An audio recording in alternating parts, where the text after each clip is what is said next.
Now then, I'm Jules and welcome to the Wedding Mavericks podcast. If you haven't listened or watched before, Wedding Mavericks is an online learning and support community for wedding creatives and professionals. Here you can find helpful information and advice in relation to running a business, practical tips on how to improve your craft, or just join in the conversation with like-minded people. Today, I'm talking to Jane and Ben, the owners of New Craven Hall. New Craven Hall is an industrial, urban, luxe wedding and events venue in the heart of Leeds here in Yorkshire.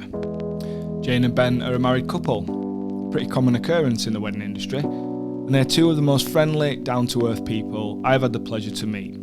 Working with them, their team and at their venue have been amongst the most enjoyable experiences I have had in my time as a wedding photographer and videographer. New Craven Hall is a unique venue, even in this era of less traditional wedding venues and less traditional weddings. I really wanted to talk to these guys because they literally created a super successful wedding business in a short space of time, and they did it in their own way. Hopefully you can take loads of practical advice away from this chat. The most important thing I think you'll take away is inspiration. This was filmed outside of the lockdown, in line with the guidance at the time. So let's jump into the conversation we had at New Craven Hall. Okay, so I'm here talking to Jane and Ben from New Craven Hall. Thank you for your time today. All right. Pleasure.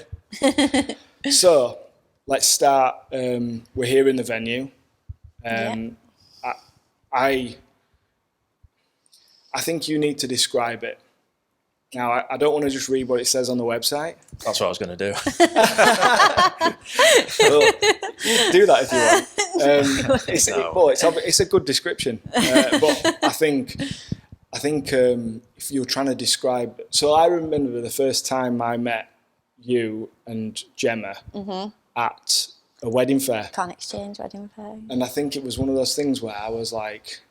Because it's a few years ago. Yeah. And I couldn't picture what you meant until we actually came here. Yeah. Do you know what I mean?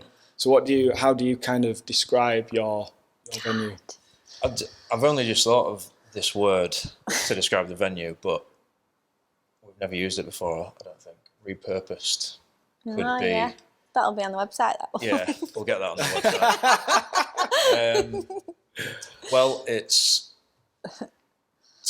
I find it difficult to describe it to people, really. I say, when someone asks me about the venue, I obviously say we're a wedding and events venue, but I say we're not your typical wedding and events venue. You know, it's not overly traditional. It's, you know, we are a warehouse sort of space, but a really nice looking warehouse. Yeah. It's hard to say it's a warehouse, but it looks really nice without kind of either really bigging ourselves up, or usually I just get Instagram out and show people. Oh, that's what it looks like.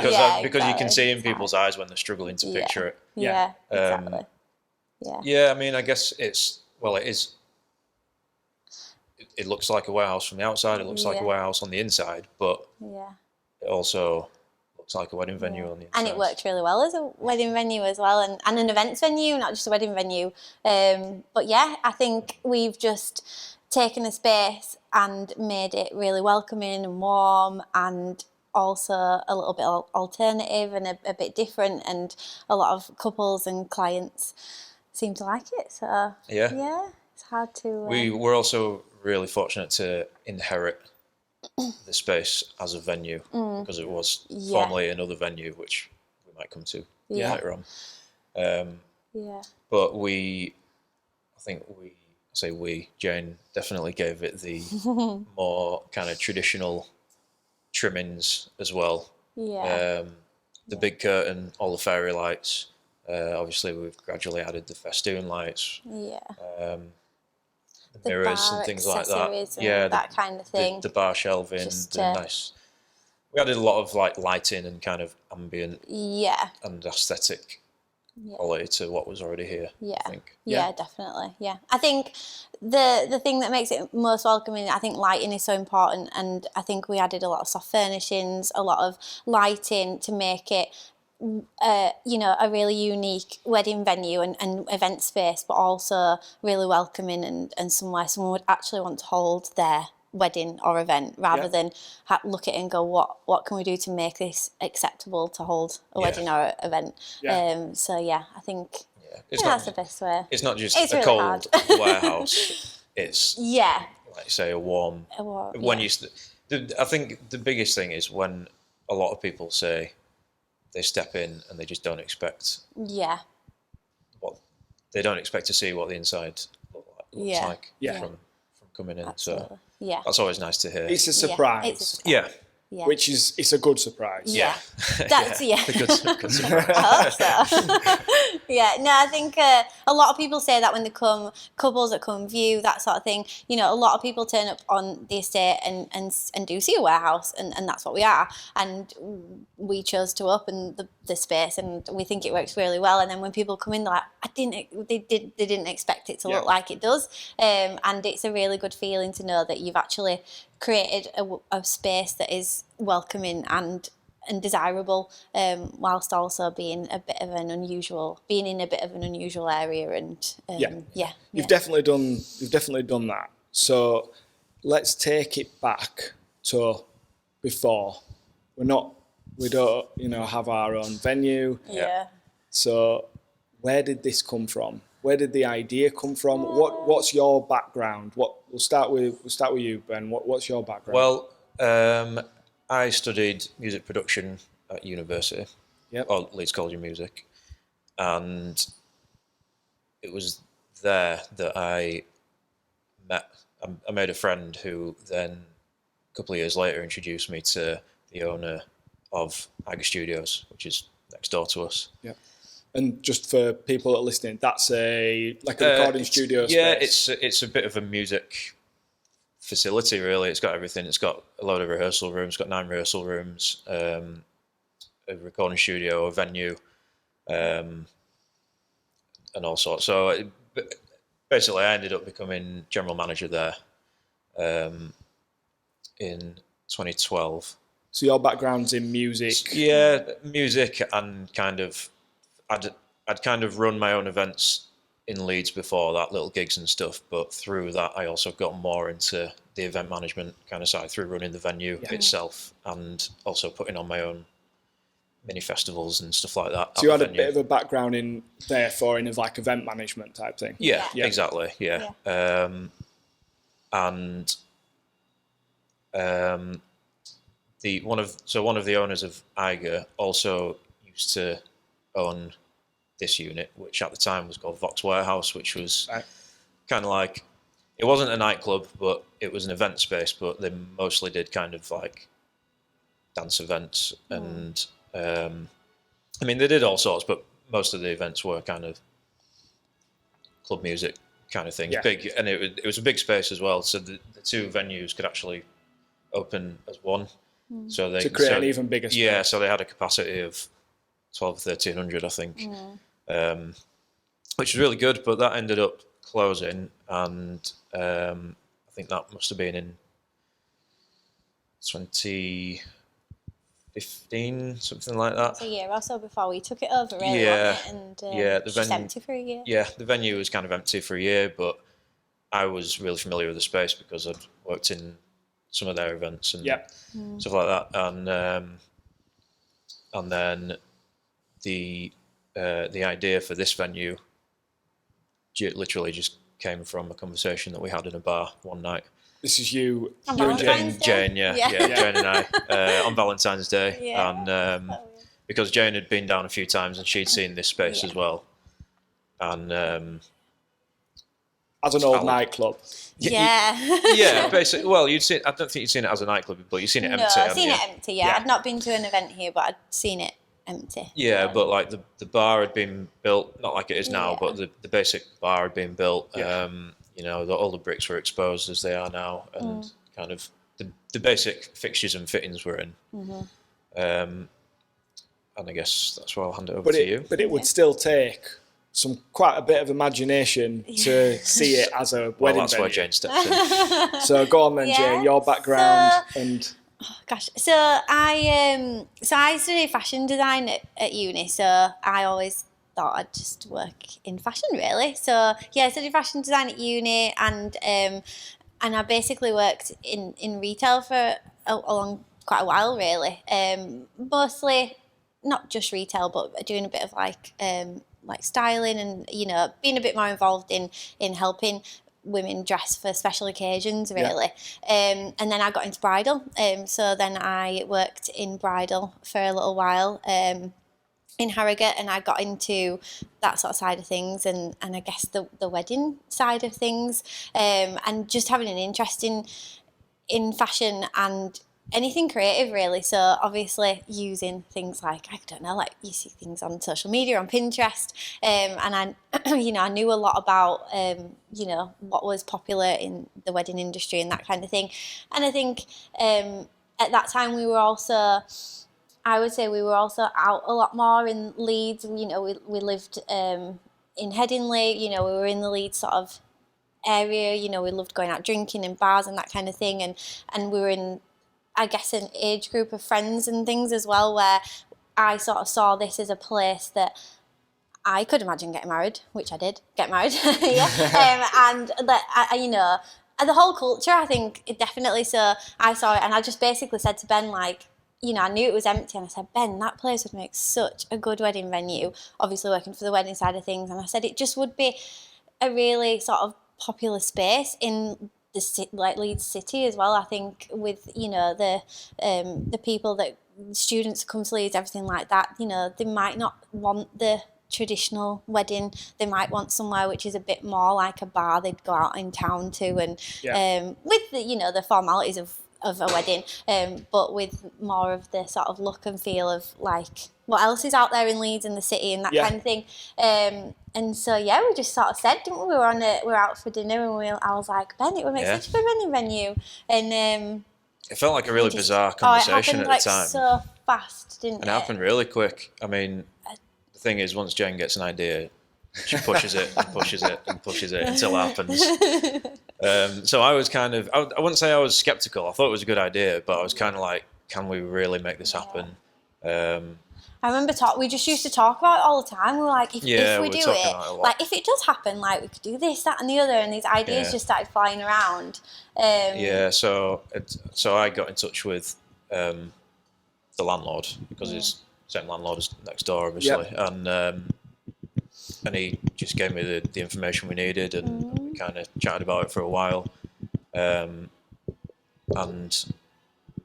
I can't really remember how it happened, but it just kind of came to fruition. I think it's all like a blur now, but I think we just went for it, and I remember there was 6 weeks. We had 6 weeks to do the venue out. Why? I don't, because we aimed. We just set this. We set an opening date. We set an opening date. We wanted to be launched by like early summer of 2016. Yeah. June, it was. June, yeah. We really wanted to be just launched then. It was summertime. We wanted to see if we could get any events in through the year. We didn't expect an awful lot, obviously, in the first year, and we did a lot more than we expected to do. But yeah, we were like, we just want to get it done in 6 weeks and get launched sort of June time. So. Yeah. So it was the start of June when we launched, so we must have got the keys in mid-April. Yeah, and we did it, and we just did it out ourselves. Yeah, we didn't really get anyone in to do anything. Apart from Jane's dad. Apart from my dad, who did tons. And mum, yeah. And my mum and sister actually did a little family bit. and friends just helped us decorate it, get it cleaned up, get the floor done, curtains, get the bar done. But I would say it wasn't what it is now then as well. We've definitely added to it. Yeah, we've added to it so much over the years. And it's still developing. There's still so much we want to do with it. Yeah. And as trends change and everything changes, we have new ideas all the time. So I think it'll be an ever-changing, ever-evolving thing. Yeah, definitely. Yeah. I mean, when we first did it out, we put these bar shelves in, didn't we, at the back? But we didn't have the glass racks. We didn't have mirrors on the wall, We didn't have mirrors on the walls. We didn't have festoon lights. I don't think... when you look back at pictures now, you kind of think, it just looks like a He didn't different look venue. I don't think 6 weeks was enough time to actually see what we really wanted. We just did it, and we're like, but then that would look good, and that would. But we were also on a budget as well, so it's Yeah. kind of like we couldn't go built too it mad at the start. Yeah. But it worked, and Yeah. people really liked it, and and it's allowed and, us yeah. to So do more. to kind of rewind and recap, you've basically had no kind of, you've worked in the events, but you've not run a venue before. You've not like, I'm guessing you've not worked in a venue like as a junior position or anything like that. And you've literally had this conversation. Stupid, really, isn't it? Well, no, I mean, yeah, it's a crazy. It's a crazy story, but I wouldn't do it now if someone told me. I'd be like, no, seriously. But but that's why it's such an inspirational story, because a lot of people wouldn't do that. Yeah. You know, it's because people play it safe, and what you did was go, what a great idea. You didn't set out like we're gonna have a venue, and we need to look for somewhere, and we need to plan it, and this is what we need to make a venue. You've literally had an idea. It was opportunistic. Yeah. That was it. And I'm not naturally the kind of person that would do something like that or take those kind of risks. Impulsive. But Jane is more so, and so she kind of pushed the whole thing through, really. Yeah. Which is a good job. Yeah. But it was definitely, because one thing we said as we were kind of coming up with the idea and talking about how we were going to do it is that we would absolutely kick ourselves if someone else came along and did it and made a success of it, and we'd just be like, we could have done that. Yeah, I definitely think I think it's a good thing, but I definitely think we were naive as well. I think we just went into it with a really positive, but a really positive mindset and attitude, but not thinking about the risks so much. But why do you say naive? Because I think we were just like retrospect, why? A bit younger and a bit like, let's just do it and try it, and you know, we weren't. I don't think we worried about risks as much as we probably do now. We were still, you're right, but we were still cautious in other ways. I kept my full-time job at the studios, which is great, and the owners were really supportive. They were absolutely awesome about the whole thing, and Jane left a full-time job but took a part-time job close to home so that she could keep some income in. Which I think is that's actually, that's kind of just a similar story for Lindsay and I. But I think, that had to happen. Yeah. Because you'd have to have some serious investment to all of a sudden just leave your jobs and then day one, this is supporting you because that would be crazy. Exactly. So. But that's the hustle, isn't it, as well? Like, that's what you have to do if you want to make something work and you want to make something out of nothing. You haven't got a load of money waiting to fund this. You had to do it, like, say, on a budget. Definitely. And I take it, as far as I'm aware, you didn't have like investment as such. No, there's nobody who's minted who's like said, here you go. No, we got the startup money from family, so we were really fortunate to get that. But I'm guessing but it wasn't an infinite amount. Exactly. No. In terms of actually starting a business, it was quite a small amount to start a business on, but it worked. We got what we needed to do done, and then gradually we've just invested more into it, and as we were saying, just added more and more. And a lot of hard work. Yeah. Definitely, Because, you guys might be quite, you don't want to blow your own trumpet type thing, but this wouldn't necessarily work for everybody because I've kind of seen how much work you guys put into this over the last few years. So. And you've got to have a passion for it as well. Definitely. You've got to believe in what you're doing. Yeah. Like you guys do. Yeah. And it kind of... I don't think we've ever doubted... I think the reason it's worked is we've never doubted it. Like, we've never doubted that the place wouldn't work. We've never doubted... I don't think we've ever doubted ourselves. We've just done it, gone along with it, worked really hard and built our team up as well. And it's all just works. And we love it. It doesn't feel like work. I mean, I know that's cliche to say, but it doesn't. It don't feel like work. It just feels like we come and we see each other and we work together and we get to see our staff that just feel like mates more than Yeah. staff, and it's just and we've just never worried about it not being a good idea. It just worked. So going back to the idea, did you have like something in mind, like to know that this would work and to know that people would want to get married here and hold events here? Did you have I took Jane's word for it. because did you model it on what you would want? Because I know you guys will come to that. You got married. Did you think this is where I would want to get married? So like you mentioned about like you were younger and people you were going out and so you obviously understood what younger people would want, from maybe or not just younger people, but not a certain type of person. Yeah. So did you have that person in mind? Like, did you? I think so. I think But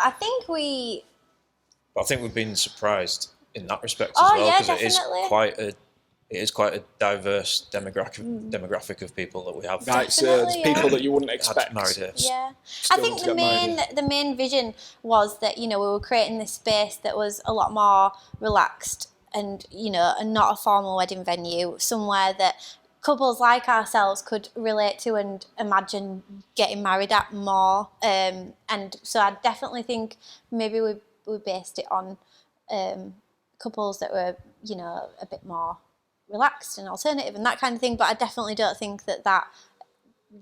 We're not restricted. Not restricted that. And I imagined other, but I just imagined that it was a venue that would be a bit more, feel a little less sort of formal and it's not it's contrast to your stately home. It was kind of like there was a gap in the market. Sort of Definitely. thing. Do you know what, Ben? Is that a good soundbite for you? That's written down on my piece of paper. But like, is that what you saw? Did you see? I think so. Definitely. Yeah. Well, that's what Jane saw and told me about. I just thought there was, because I had seen obviously through just seeing things on social media or on Pinterest, being into that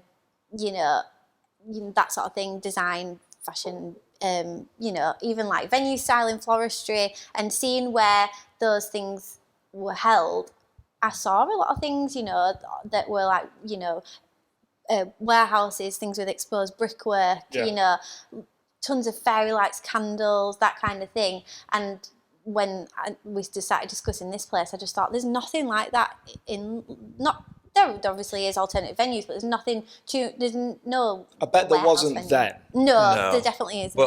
But actually, that was the other aspect to it. Is we were on Valentine's Day when we first came up with the idea. We were in Roxy Ballroom in town, and we were looking around and thinking, every bar in Leeds looks like this now. Yeah. Because people are really into it, and that was kind of where. The idea sprung from. There was a time where a lot of new bars were opening as well. Trinity had just opened around that time.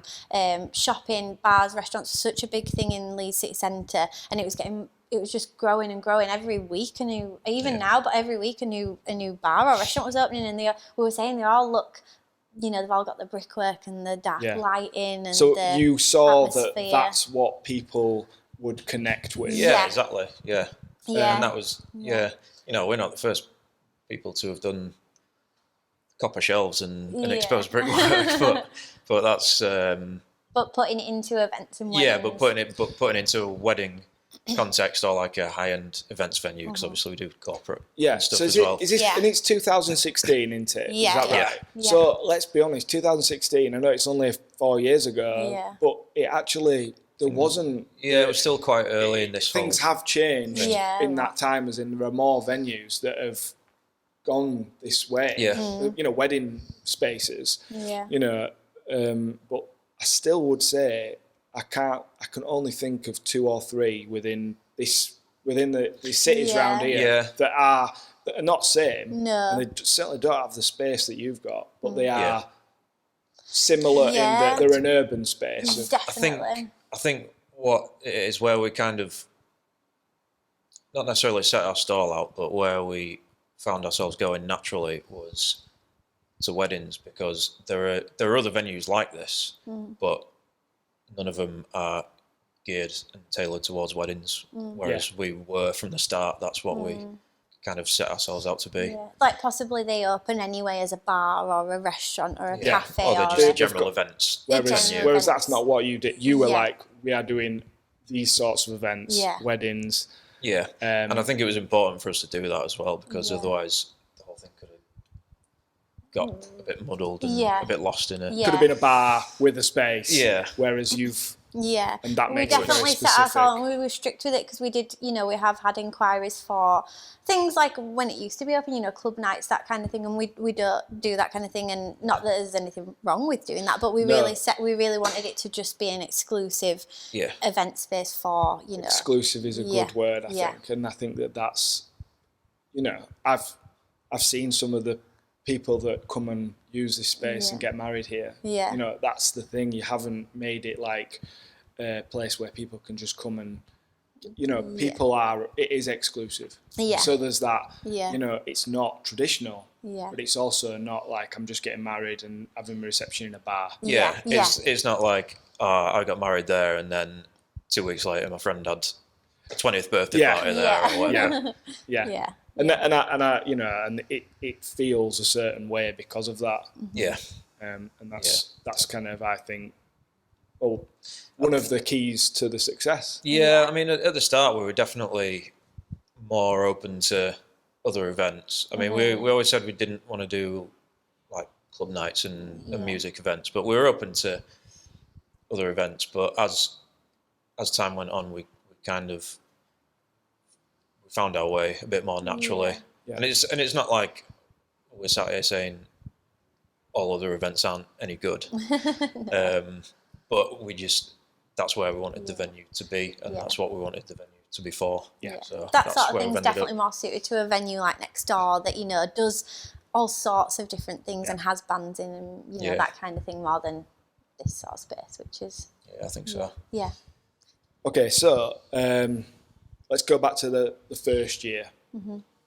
You've spent 6 weeks setting it up. That sounds crazy. Yeah.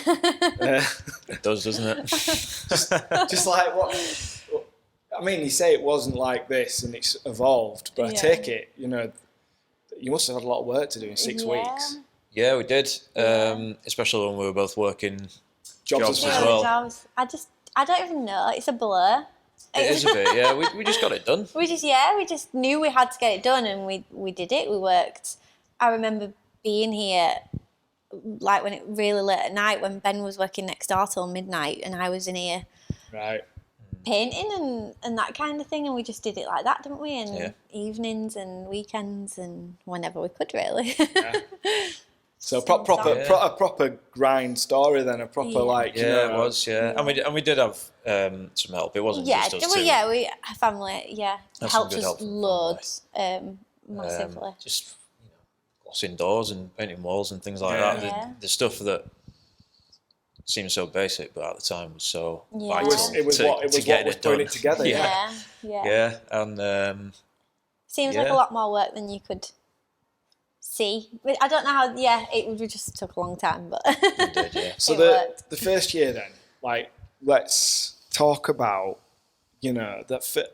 I know from starting a business that, and a different one to this, but the first year of that business is most exciting. Yeah. Usually, but also it does, and it doesn't. It's not all, doesn't necessarily all fall into your lap straight away, does it? So, what was that like that first year? Well, in the business plan that we'd done, we had gone low on everything because we were kind of we were planning for like worst case scenario, not worst case scenario, but cautious is the right word. Yeah. And it ended up just taking off a bit quicker than we expected, but probably in different ways than we expected. I think the weddings took off a lot quicker than we thought they would. I think we got our first inquiry before we'd even finished renovating the place. I don't know how. Yeah, I was going to say how. We Like, just- what did you do? I think we put the we'd launched website up. We'd launched the website, and they must have just found it. And they came to look when we were pretty much. We'd not even done like the launch party or anything like Right. that. And yeah, I think inquiries just happened really quickly. I mean, we got on some wedding websites like you do, the well-known websites, and they just sort of took off. And I wouldn't say we did. I mean, you might remember amounts more than I do, but it wasn't necessarily bookings for that year. It was more than the next year. Yeah. It just sort of. But that took being off. said, we had a really good first Christmas, and I don't think we really realised when we were setting up the business how important Christmas was going to be. Yeah. Because we launched in June. I think we had our first event, which was a corporate party in August, and I don't. Oh, we had something in November that was kind of in conjunction with Nextdoor. It was like a conference kind of thing. That was really cool. And then we had loads of. I think we had 4 Christmas events, which Like corporate. Corporate Christmas parties, and they weren't little. for 6 months they were into like it was decent. Quite good. Oh yeah, Google was one of our first clients. Google was the first That was crazy. Did they help you with your web stuff? Yeah. And that really was, good. I think that was really short notice as well. Yeah. That was crazy. They emailed us, I think, about 3 weeks before or something. And they were like, "We need to sort the Christmas party for the Leeds office," because they had I don't know if they still have. They had an office in Leeds. Yeah. And it was really good. And they just.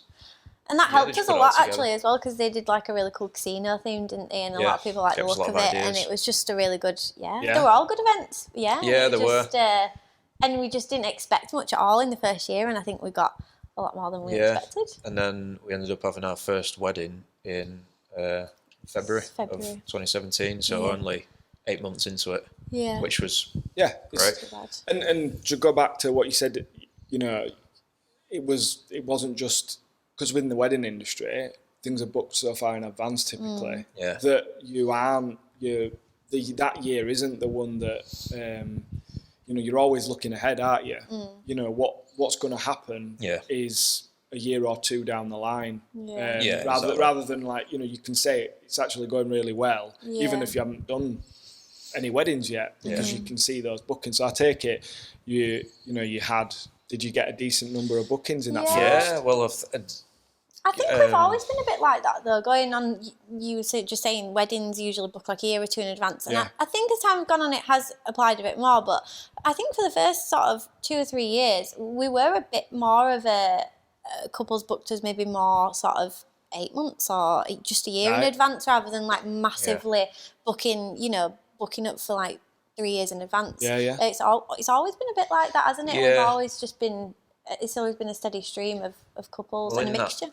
In the first calendar year of full calendar year of us running, which was 2017, I think we did 25 weddings, which we hadn't expected at all. I think we planned for 5 or something. We put something really small, maybe didn't we? it was either 3 or 5, and we ended up getting 25. But I think that was really crucial actually, because firstly it showed us that it worked. The idea was good, and secondly it was like in at the deep end kind of thing. So we had to deal with that a much higher volume than we expected. Really quickly, and we did. So it was a good first year. Which is it leads me nice on to the next kind of set of questions, which is like, so your growth then, like I would say for a startup, I mean it's grown really quickly. A lot quicker than we expected. Yeah. So what did you learn in that perspective? Can you think of anything that like did anything like come up in that first year or two where you were like, crikey, we hadn't thought about that? Yeah, there would have been loads of things I can't think of anything specific. I think it was more just little things that we learnt on each event, and we need to do that for the next event and need to do that for the next event. Because bearing in mind you haven't actually worked, you've not been in the wedding industry for like years before, had you? So it was. I think the main thing we learned was how to run the business, because Yeah. with as much planning as we did, we only expected it to be us two and some bar staff for probably 18 months. But, before we'd even finished our first financial year, we took Gemma on. And I think we just had to learn quickly how to run a business that was bigger than we thought it was going to be. Definitely. So everything that comes with that in terms of managing staff and booking volume, advertising, everything like that. And it's, I don't know, I can't really think of any specifics. I can't think of anything specific. I definitely think we learnt quickly how much, I think we knew, but how much planning goes into a wedding. And I think I learnt really quickly how we manage that, and we put something in place really quickly, and now it's one of the biggest parts of what we do. But the wedding coordination service is just such a big thing, and we knew it was big, but as we grew and we didn't know, now it's just such a massive part of the day. And I think we just worked over the first year sort of putting a plan in place for the meeting we do with couples that really sort of covers just everything, every possibility that a couple will need or want from their wedding. We know how to sort of run a wedding so the timings are right. We know exactly what's going on before, and just the planning side of things, which was, I think, at the biggest learning curve, and something we knew we had to learn straight away, because the worrying thing for me and Ben, I'm sure, is opening this place. That worked absolutely fine, but making sure we're keeping our couples and our clients happy, and I think we've definitely done that. And building a reputation as well. Yeah. Especially in your first year, you don't want anything to go wrong, because you don't want people to think you don't know what you're doing, or bad word gets around, and just a lot of research. There's a strange pressure in the wedding industry as well. Don't you think that doesn't necessarily apply to maybe a corporate do? Yeah. It's a different kind of pressure. Totally it's a different kind of pressure. Yeah, totally. There's definitely pressure in that, but someone's wedding can only happen once. It's the biggest day of their life. Yeah. And definitely. So you've got to be right. I mean, not that a corporate party doesn't have to be right, but they're a lot more relaxed. They're happy to just come and drink and eat and dance, basically. But with a wedding, you've got all the formalities, and we just learned really quickly how we put a framework together, I guess, didn't we, for to coordinate people's wedding days, and that definitely worked. Which, because you guys didn't necessarily have a background in project management or anything like that, to sort of be using words like framework, that just shows how quickly you learn. Definitely. I mean, I guess our backgrounds did combine pretty well. Because I was essentially running. You had management experience. So I still had, and I'd put my own events on as well, independently. So I did have that experience of coordinating, 15 bands in one day or whatever. And Jane definitely had the experience of kind of organising people. A bit more. I think I've always worked in a face-to-face role and talking to people, and I've always, dealt with the general public in some way or another, and I think that just really helped. I think we just combined. There was no specific clicking point where we're like, oh, we need to do that to make this work. It was just a really subtle, gradual process of us combining what we knew and learning as well, and it just came to what it is.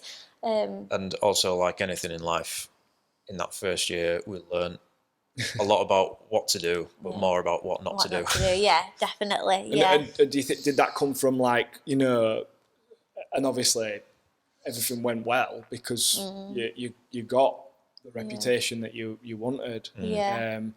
But were there little tiny things that went as you went along, little mistakes, and you thought tiny mistakes here and there, whether it's something in the office or I don't know, midweek in the preparation, I forgot to order this thing or whatever. I need to go get it from the shop, or even on the day. I think a big thing actually that's just pops in my head that we learned is I think when we opened we were really flexible, and we've always been a flexible venue, and we've always offered tons of different packages and been really flexible for numbers and that kind of thing. But I definitely think, maybe not so much for the weddings, but for corporate we did a lot more bespoke pricing, and it was come and tell us what you want and we'll bespoke it. And I think one massive thing we've learned over the first year or two was to still be flexible and allow couples and clients to do what they want, because we've never wanted to be really strict and say no, you can't do that and you can't do that. We definitely always wanted to say yes to as much as possible, but while still maybe creating more structured packages and that kind of thing. I think that was definitely a big thing. Yeah, not just, we kind of chipped away at that, not just to make it easier for us and the venue, but to make it easier for the clients as well. Yeah. Because if you kind of, I think we learned, if you give people as much freedom as they want, they can get overwhelmed and kind of not, it doesn't work, and they don't understand what they want. So, which is a fantastic thing for anybody listening to take away, because like I know, like our approach was, we wouldn't. It's very personal, bespoke service, but there is a point where actually people don't really know. Yeah. Do they? They've never done this before. I think it actually makes the job hard. I think you think by saying, we're really open to this, that and the other, which I think you should be, couples and clients are really attracted to that, but within reason it actually makes it harder for them and you. Yeah. But if you've got something in place but you're still flexible can be flexible within it, then I think that works a lot better. That's the best way, definitely. I mean, I only kind of understood what was happening on my wedding day because I owned a wedding venue. If I had just been a manager of a music studio and got married with no experience in weddings, I'd have been clueless. It's the little things I think that you learn and we've learned, and couples maybe don't realise, like the staffing and the food service and that kind of thing. Because when you attend weddings and you just attend weddings and you want to get married, you don't think about all the behind the scenes stuff that is so crucial. And I think we've learned that over the years. And it's reassuring people. Definitely. Basically. It's not like you have to do this, you have to do this. It's more like a bit of guidance and just letting them know that we're on top of everything. Yes. And we know everything about every minute of their day, basically. Yeah. Absolutely. So you've mentioned about staff and team, and I want to talk a little bit about because you've got some great people that work with you, but also this is a very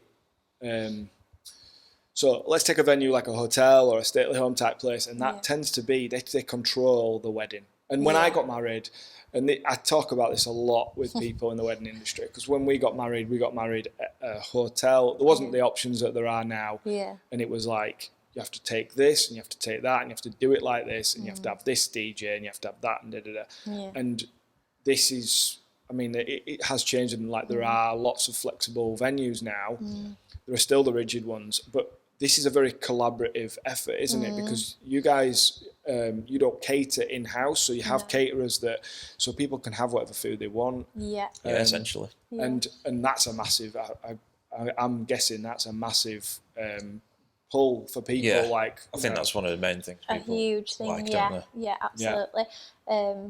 Some people want the catering. It's really hard. A lot of people definitely want the flexibility. They want to get their own DJ in, their own band in, their own caterers, photography, whatever. But some people still would like the idea of a caterer being included. But I think we've always just stuck to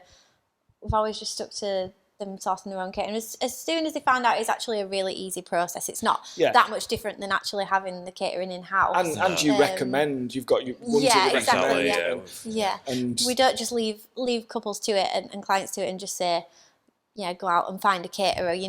We've built some amazing relationships with suppliers over time, and now we've got a list of really good suggested caterers that know the space and know what they're doing here. They know us. We don't worry so much about them coming in because they just come in. They know where they're going. Some of them now you don't even bother checking if they've turned up because you know they're going to be there. Yeah, you're just like, caterers have come. They're here. And that's what's so nice about it is that collaborative sort of atmosphere. I think that's so much. It adds to the feel of the venue in that it's not a traditional venue. Yeah. So I think it's a reflection of the industry as well. Yeah. I mean, we kind of came into the industry not knowing whether it was going to be really cliquey or a bit standoffish with people, but everyone who we've worked with, we've realised is just like us. They're basically just doing this, like you and Lindsay. You're doing the same thing we're doing. Obviously not in a venue sense, but in a videography and photography sense. It's everyone's just out on their own, and it's and just sort of getting to know people, and that's what we love about the space so much. Like, we've got to know like people, and a lot of it's couples as well. Like I think there's a lot of couples out there that have gone into it together in one sense or another. And supplying something for weddings and events, and you just all in the same boat, really. And it's really good. And it's really nice. And I think that is kind of, like I say, I think the way we run things here in that sense is reflective of the industry as a whole, and it's kind of reassured us that we're doing it the right way. Yeah. In a sense. Yeah, definitely. So everyone's just on the same page. Yeah. I think. Yeah. So talk a little bit briefly about like the team that you've got here, because you've got Gemma and you've got Olivia. And like, I definitely feel like I don't know exactly at what point Gemma came on board, but I definitely get the feeling that you guys can see it with like Olivia, because she was at university. You've kind of like nurtured that talent. You haven't been like you haven't tried to find you found people that want to be here. Yeah, definitely. I don't know how we did that. We just got really, really lucky. I don't believe in fate, but I think Gemma was meant to work here. Yeah. Her whole existence. She's gonna love that one. I think going back to what we were talking about a little bit before, another massive thing in the first year was Gemma. Like, we didn't expect to hire anyone for a long time, and we brought Gemma in, and she's even like it now. She's never changed. She's just constant ideas and constant developing, and and she actually did go to uni and study events, so at least someone did. And she knows, maybe there was these little gaps that needed filling, and I think she definitely filled them. Absolutely. And, she's gonna love this. She's a good bridge between Jane and I. Definitely, yeah. There's a good dynamic. And then obviously we brought Olivia on. Obviously, not too long ago. It's been about how long's it been now? Longer than we probably think. I'm losing track of time. But yeah, Olivia's 2 years now. 2 years, nearly 2 years. But Olivia's, again, she came on while she was still studying events. So another person who is studying events, and and we've just built up this really nice little team. I don't think we'll ever be like a massive team. I mean, we do obviously we do weddings every week, and especially from sort of the peak match to sort of the end of the year. But we've never been a venue that has like 5 weddings a week, and I don't think we ever will be, and I don't know if we'd ever want to be. We don't churn them out because it's all very personal, and it's not sort of how it's worked. But we quite like it that way, so we'll never have this huge team of tons of event managers. But the 4 of us working together just works really well. And mention to the bar staff as well, because some of the bar staff we've got, I think, have been with us since pretty much the beginning. Which says a lot about the environment that you must have created for them to work in, because bar staff typically do have a bit flaky. They turn over a lot. They do. We've had a mixture of both, we have had a bit and we of don't. It's not ever anything, because we're in a city like Leeds, there's a lot of students that come and go and that kind of thing. So I think, but we've always had this core group of bar staff that have just stuck with us as well. They might be anything from a young student to, a mum who's just getting some extra work through the weekend, that's always worked in events and bars. More often than not as well, we haven't gone out and recruited people that we don't know. That it's usually always someone who we either know or is a friend of a friend or Yeah, something like a that's been personal recommended. referral. So Yeah. that definitely helps create that that atmosphere. It's almost like a family business. Yeah. definitely is. But Yeah, like an extended family. like a Yeah. friendly business. It is, yeah. I mean, for example, Harrison, who is our bar manager, his mum and Jane's mum worked together, and that's how he came sort on. of He like- came on when just he came was as a glass collector. 17 as a glass As a collect- collector. Yeah. Right. And now over he's bar the manager. few years, he's just worked up and learned how to do everything in cocktails, and he loves it. And and then we just have this little group that we send the hours to every month and say, "Are you up for it?" And they do, and they come. They turn up, and they're just all friends, aren't they? Yeah, it's a really friendly pleasant thing. way to work and run a group of staff. Yeah. Everyone enjoys it. Yeah. Yeah, it's just we've been really fortunate in that respect to have the right people Yeah, in it's been good. the roles. Yeah, absolutely. And people who have left and gone on to other jobs, we're still friends with them, aren't Yeah. we? And Yeah. we still Touch. know them, and it's just it's a really good little team of people. And we have, and the thing that we love and we really miss at the moment is we have such a laugh Yeah.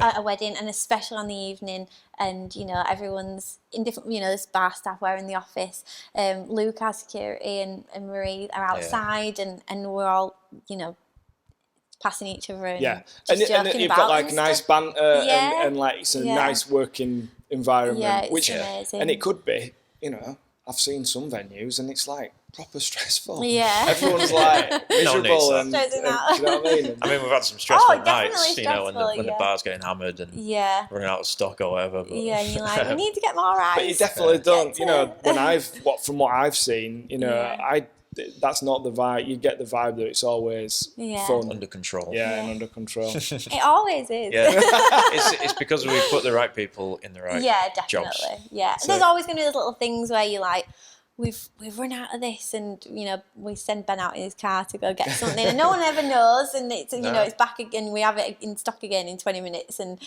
Usually kind of ice. thing. Yeah, usually ice. It's always ice. But yeah, that sort of thing. But I think we've learned not to stress about it too much. One thing I think I've learned, and unless it's something huge, which touch wood, it's never usually is. It's little things that might run out and that kind of thing. The people in the venue and the couple, they never know because it's rectified in 10, 15 minutes, and I think us as venue owners, we just want everything to be perfect all the time, and if something's run out, or I'm like, Ben, we need to get that because what if someone wants it, and that kind of thing, and we'll just get it, and but no one else is even aware. It sounds like you've got a really kind of practical approach to problem solving, because you're not overcomplicating it. Yeah. Yeah, I think we are good problem solvers. Yeah, and that's another thing that we've learned over You have the to few be. years is how to solve problems quickly. Yeah. It's usually me going, Ben, do this. And he's like, all right, I'll just do it to him. But I think that probably came from our backgrounds as well, because my job next door was a lot of problem solving, especially during the events.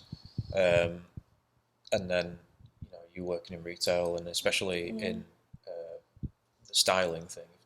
If a bride's got a problem with a dress, that's a big problem that you've got to solve quickly. So Definitely. I don't know, I guess we're just naturally that way inclined. Yeah, you just got to be quick. Absolutely.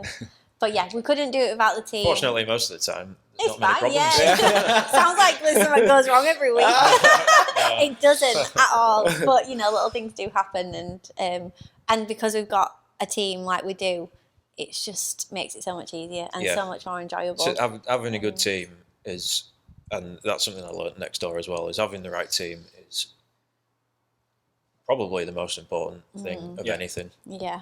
You need to be confident about who's working behind your bar and who's running your event when you're not here. Me and Ben can't always be here for however long, from 9 a.m. till 1 o'clock in the morning. So it's just that reassurance that we take it in turns with shifts and that kind of thing. And if we're at home on an evening, we work the day, we know that Gemma's here, making sure everything is absolutely fine. And can you imagine if you couldn't take that time off because you were worried about it not being smooth? And well, then we wouldn't have been doing our jobs properly. Yeah, and it took time, but over the years, it's just it's been good. Okay, so I just want to touch on the venue styling very briefly, because that's obviously something that you've now started offering Yeah. alongside the venue hire. Why did you decide to do that? Because again, it's not necessarily. Well, I look at what you floristry, and I said to you, I said, you studied this, didn't you? And you were like, no. So yeah, how did you get into that? I think that's definitely, again, just a really gradual thing. It's not even something I really thought of for the first sort of 2 years of the venue, really. It's only the last couple of years that I say that. I think from the start, I just started helping people with really small things at first, tiny little things that weren't even floristry. And over the years, I've just sort of started helping people with little decorations. The day before they'll come set up, I'll start doing that. Start playing with a bit of greenery or whatever. I'm like, I can do this. This is really fun, and just playing around with it. And over the years, I've just helped more and more couples. And I thought, we started building up a lot of decorations as well from events, and couples have had amazing decorations that they don't want anymore, so we might buy off them or that kind of thing. And we might be able to use that again. And we've got absolutely tons of decorations, candles, all that sort of thing. And then the floristry just came with it, and as I say, just started playing with things over the years, helping couples, and just built up a bit of knowledge of arranging flowers. And I think it sounds really I don't want to sound big-headed, but I am a very creative person. Artistic. Yeah. And I've always worked in fashion, and I'm really into fashion, and I'm really into even making things look nice. Even that's in general. A bloke's way of putting it. She made me look all right. Yeah. Even at home, with that kind of thing. And so any sort of design, I'm into it straight away anyway.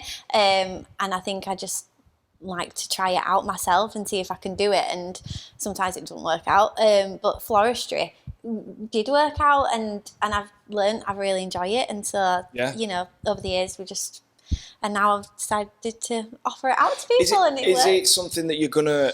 Obviously, you can do it in the venue. Is it something that you're planning or are going to offer externally? Definitely something we'll think about. I think it's been really popular with couples here. And unfortunately, due to this year, I had a lot of bookings that couldn't go ahead.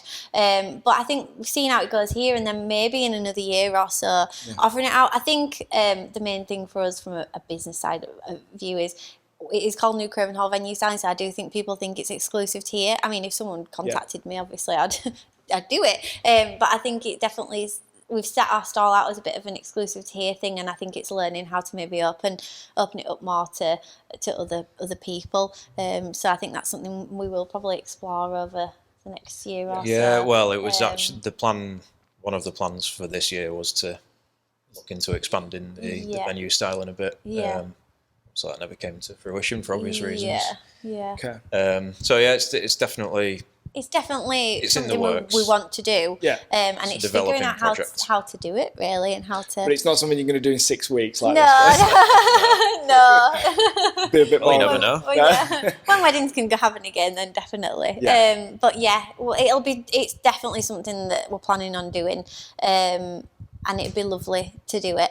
But it's been just nice to work with, get my bearings with it, and now it's something that I'm really confident in. So I can definitely. So where's it going? What's the? Do you have have you sat down? I mean, it's awful when you work with your partner. Yeah. Most conversations are about work. Or the kids. Yeah. We have a dog as well. Or the dog. I'm fortunate that I don't have that extra stress. He's the least stressful. All right. So what's the plan? Do you have one, or is it more of an evolving plan? I think it's changed a couple of times, but I don't know. Plan is there is no plan. He likes to leave it open. It is evolving. Yeah. We've definitely for the last couple of years we've always kept an eye out on other potential spots. Yeah. Yeah. I think there were a couple of things that we semi-explored, but just right. Yeah. Again, it would have to be for us, I think, the right opportunity rather than forcing something to Yeah, happen. I don't think there's going to be this time where we think, right, we are now going to open another venue and we'll just go and find something. It'll be something that maybe comes to us a bit more and we might just see it passing like, we're always driving around saying that'd make a good venue, that'd make a good venue. And, you know, it's not available or whatever, but I think it'll be something that just comes to us one day and, you know, and it could be, I mean, I can't imagine it'll be next year, but it could be in a year's time, it could be in 5 years' time, it could be in 10 years' time. Yeah. I think we definitely 100% know that we're never not, touch wood, we're never not going to do this, whether it's here or whether it's somewhere else. We always want New Craven Hall, but obviously wedding trends do change. And I think we'll as long as we could possibly do, we'll adapt this place because I think it's so adaptable. You know, from the outside, you know, we are very warehousey, but inside it can be changed to whatever sort of whatever's on trend at the time. And thankfully, this sort of look is I don't think it's going anywhere anytime soon. No. But yeah, I think that's the plan. I think definitely to open another space one day. That's the ultimate goal. And do you see yourselves as like being as hands-on as you are now and have been, or do you see yourselves as... we'll be on the beach somewhere. Is that like the plan? You know, I know that sounds... I mean, that'd be nice. It's like... It's a nice plan. I wonder what does... Retirement's a long way away, but, you know, I think, well, I don't know. I can't see myself retiring at the normal age. If I'm doing this, I'll want to be. No, I mean, naturally, I think we are just hands-on. Yeah. So I wouldn't. Neither of us would have wanted to open this place and then in a year's time be like, right, we've got a manager and a team. Yeah. You go deal with this. We're going to go sit at home because it's our project. Yeah, and we love it even now after like 4 years. We love it. I think we'll always be hands-on. Definitely, but we've also learned that we can be a little less hands-on because if you've got a good team and because we've got Gemma and Olivia who are our event managers who are amazing and we trust, and as long as we've got them too, we're all right. and I suppose that gives you the best of both worlds, doesn't it? Because it means you're not like for the first couple of years you probably was just, you know, either working a job as well or you're full on here, and it means that you can get a little bit of your life back. Yeah, which is something I would love to know how to do. Yeah, I mean, to be fair, we were quite strict with that, strict with ourselves with that quite early on. You know, we didn't, because I think we quickly found ourselves kind of just answering emails at random times of the day and doing stuff at 10 o'clock at night. We found that office hours helped massively. So we had specific office hours and we work these days. And I think it's hard for some people, especially maybe people close to us, to think, well, you can't just work whenever you want to work. And it's like, I could do, but it wouldn't work the same. It wouldn't be the same. I think that's one of the best pieces of advice you could give someone. I haven't worked out how to do that, and I need to. Yeah, the structure. I work this. I do jobs this. Yeah, the structure, and I think because when you've got employees as well, like that is really important. So we know the days we work. It's just like coming to a job if you're employed by someone. And we work like that, really. And that has been a massive help because I definitely think when we first opened, we were a bit more relaxed. We were a bit more relaxed with viewings even. You know, we did them whenever we could fit them in. But now, you know, we have set evenings that we open for viewings, you know, Saturdays at these specific times. And it's just routine and structure, definitely. And now it's like we do have a job, but we definitely have the separation of like home life and that kind of thing. And that was... I think that was an important lesson for us, really, wasn't it? Because I think if we hadn't have done that, it could have affected our home life more. And, definitely. And here, though, I don't think. I think this place looks better because of that as well. And, it's not just us that needs a routine; it's the business that needs it. Yeah. So. Yeah. Definitely. It works really well. Yeah. So there's your advice. Well, I mean, honestly, that is one of the best pieces of advice, because if you ask me to say what we did wrong, it was that. It was not creating that structure. Yeah. And we've never managed to get there. Yeah. It's really easy to not get there, though. We kind of had to force ourselves to do it, really. Definitely. Yeah. It didn't come naturally. I think staff definitely made force us to do it more. Yeah, I think when it's just definitely. you two, it's a bit more like, oh, we'll just do a bit. Not that you're not working harder, but you're just working. It's not instead focused. of you're not working at like 9 o'clock at night like you were at the start. You work your 9 till you 5 on a weekday, and then on a weekend we really structure our shifts and stagger them between the team as well. So 1 week you might be doing the morning, 1 week you might be doing the middle of the day, and 1 week you might be doing the evening and the close. And and it's, because when you take staff on, they need to see structure from the top. Yes. Definitely. Otherwise, it's just going to feel like chaos to them. Yeah. Yeah. If they're doing set shifts or whatever, and we're just kind of waltzing in and out. I think if you're waltzing in at 12 o'clock at lunchtime and they don't know where you are either, I think that's looks, it's not unsettling great. for them, and Yeah, then like they know that we're going to be in from 9 till 5 on a Tuesday and a Thursday, whatever, and we're here and we work as a team in the office for that time. So, yeah. So 2020, not the best of years for the wedding industry. No. I putting it mildly. like I said at the start, I don't want to. I want a positive. Well. I want positive discussions. Yeah, definitely. So I don't want to talk about it, but like, what can you take away from it? What's it taught you? Is it helped you to understand? Like I can take some clarity from aspects of the year, but well, yeah, absolutely, we can. So, like I said before, the 3 words that I've kept repeating to myself throughout this whole year is adapt or die. Yeah. Obviously, restrictions and different things like that have made it almost impossible for some businesses to adapt. But I think we've done it really well, to be honest, and the staff have been absolutely amazing with it as well. Yeah.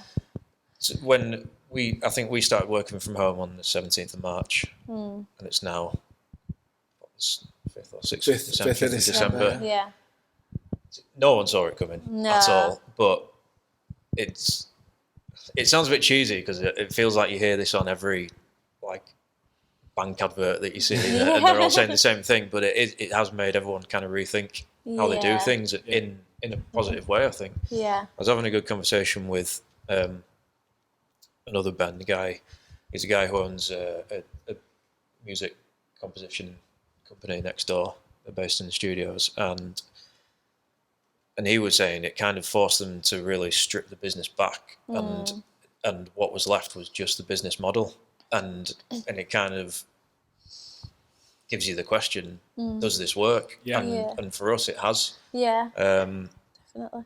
Also, all of our couples and clients have been amazing. Unbelievable. I don't know if we've just got lucky, but all of our couples are. I don't think it will be luck. I think it will be because I think we've been okay. Our couples have been so. I haven't had some of the horror stories that I've heard other wedding suppliers, and this isn't being awful to some wedding suppliers, but I do think one of the key things is communication. It's down to you. Massive. Yeah. I think it's just managing their expectations and being fair, because I think this whole situation it's out of our control, it's out of their control as well, and no one's to blame for it. And I think that's actually a good thing, because no one can blame anyone for this situation. No one can say you did something wrong which is affecting my wedding. It's totally out of everyone's control, but I think we do this anyway, but we get to know all of our couples. It's a very personal service, and we remember all their names and we chat to them, and it's lovely, and I think that's definitely helped. But also just being understanding with them, being honest, being fair with them, and being sympathetic to the situation. I think as well. Definitely. an empathetic approach to doing business goes a long way, doesn't it? And also just being really clear about everything. Yes. So for as an example, when we first set up the business, we always said, we don't want to have any hidden costs or little surprises for people like that, and that's exactly the way that we've approached the coronavirus situation as well. Is we've communicated well. We recently did a survey of our couples, and everyone gave us 5 out of 5 or 4 out of 5 for how we've dealt with the situation. That was really encouraging for us, because we felt all the way through like we've been doing the right thing, but you're always going to ask questions of yourself. Should I have done this? Should I have done that? Yeah. But I think we've handled it well, and like we say, our couples have been incredible. Yeah, really understanding. Really sympathetic to us. We've had, like when government have done updates and stuff, we've had messages straight away from people saying, "No, I'm really feeling for you guys," or whatever. It's really we're really lucky. Yeah. It's I don't think surprise is the word. I'm not surprised that we've had so much support, but I'm definitely humbled by it. Yeah. I was at the start of the whole situation really worried that, a lot of couples, would just be like, we'll just forget it, we'll just, leave it. And obviously it's understandable that some couples are going to feel like that as well. I don't think there's not, you can't blame them for feeling like that, but a lot of our couples have stuck with us and they know that I hope they know, and I think they do know, that when they can have the wedding with us, whenever that'll be, it'll be amazing, and even better. Yeah, everyone will be up for the biggest party ever. Exactly. Yeah. It's been a rubbish year, but I think we've stayed really positive. We've stayed really open with the couples and just muddling through it, but and it seems proactive like it's as gonna well. be okay. We haven't we haven't waited for something to happen and then we respond to it. It's kind of like, right, this announcement is getting done this week. Let's prepare an email. And send out let's prepare it and let's get it out. head off what they're going to say. Exactly. They're going to have these questions and you want to have the answers already. And trying to preempt stuff, like Jane said, just being completely honest with everyone. And I think you've got to think about the business side of things, which is awful to say, but also not keeping it really separate between like a business and a client kind of thing. I hate that anyway, but making it so, I don't know how to explain it. More personal approach to doing business. Yeah, exactly. Rather than like, you've booked us and it's just a contract, kind of thing. It's not like that. It's much more. I think it's much more than that. Probably say the best way I could put how we've dealt with it is it's like we are going through it with the couples. It's not like this has happened to your wedding and this is what we're doing about it and you've got to live with that. It's more like, this is what we can do to help you. How can we do this together? Kind of thing. Hope it works. I hope this is, and sending out that survey was a massive thing to see how people sounds like such a great idea. It was it was really helpful. useful. It was unbelievable, and we got such a massive response rate from it, and it was just so helpful to hear what couples, and it was really Did you positive. do it by email? Yeah, by email, just like a Google form. Where did that idea come from? Did it? I think I came up with it because we kind of... It may be something we thought about previously throughout the situation. I think it was a perfect time in November to sort of send it out and say, what are you thinking for next year? Just to get an idea. Because there was that point where they'd reduced it to 15 and then Boris said, this could be another 6 months, and everyone lost their shit. And so we kind of got thinking, like, we actually want to know what people are thinking about this. Are people thinking the wedding's going to go ahead? Exactly. I didn't want to guess like what people wanted. I wanted to know what they actually wanted, and understandably there was a couple of couples that were a bit more on the sort of wouldn't sort of on the more leave it outside, but there was a lot of couples that were more than anything like that were like, no, I'm sticking it out, we'll reschedule until we can keep going, and that's all we would really want. It was a really good thing to do. I'm really glad I'm glad we did it. I think that's our communication has been important, but the survey, that's such it's a great idea.